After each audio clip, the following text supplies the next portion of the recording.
Hello friends, welcome to taste of Sanvi. இன்னைக்கு பீர்க்கங்காய் குழம்பு எப்படி செய்கிறதுன்னு பார்க்கலாம். அதுக்காக தேங்காய் பேஸ்ட் ரெடி பண்ணுவோம். ஒரு பவுல் தேங்காய் எடுத்துக்கோங்க, 1 டீஸ்பூன் பொட்டுக்கடலை எடுத்துக்கோங்க, 1 டீஸ்பூன் ஜீரகம் எடுத்துக்கோங்க. இதை நல்லா நைஸாக அரைச்சி எடுத்துக்கோங்க. அடுத்ததாக ஒரு பாத்திரம் வச்சு சூடு பண்ணிக்கோங்க.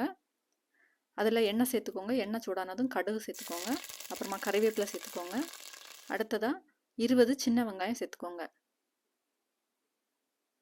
சேர்த்துட்டு நல்லா வதக்கி விடுங்க. மூடி போட்டு வேக வைங்க, அப்போ சீக்கிரமாக வந்துடும்.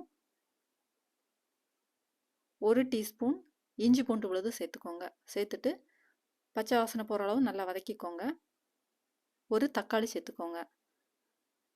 தக்காளியை நல்லா வேக விடுங்க. 1 டீஸ்பூன் மிளகாய்த்தூள், 2 டீஸ்பூன் மல்லித்தூள், அரை டீஸ்பூன் மஞ்சள் தூள் சேர்த்துக்கோங்க. சேர்த்துட்டு பச்சை வாசனை போகிற அளவு நல்லா வதக்கிக்கோங்க.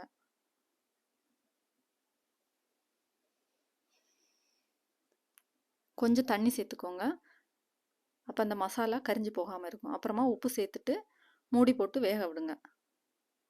கொஞ்ச நேரம் கழித்து ஓப்பன் பண்ணி பார்த்துட்டு நறுக்கி வச்சுருக்கிற பீர்க்கங்காய் துண்டுகளை சேர்த்துக்கோங்க. பீர்க்கங்காயை தோலை சீவிட்டு இந்த மாதிரி குட்டி குட்டியாக நறுக்கி சேர்த்துக்கோங்க. மூடி போட்டு வேக விடுங்க, அப்போ தான் நல்லா வேகும்.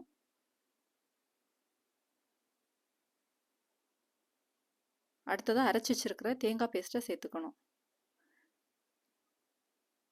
மிக்ஸி ஜாராக கழுவி தண்ணி சேர்த்துக்கோங்க. நான் இன்றைக்கி 4 கப்பு தண்ணி எக்ஸ்ட்ராவாக சேர்த்துருக்குறேன். நீங்கள் குக்கரில் வேக வைக்கிறதா இருந்தால் 3 கப்பு தண்ணி சேர்த்தா போதும்.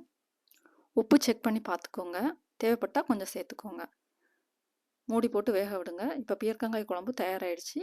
கடைசியாக கொஞ்சம் கொத்தமல்லி இலைகள் நறுக்கி சேர்த்துக்கோங்க.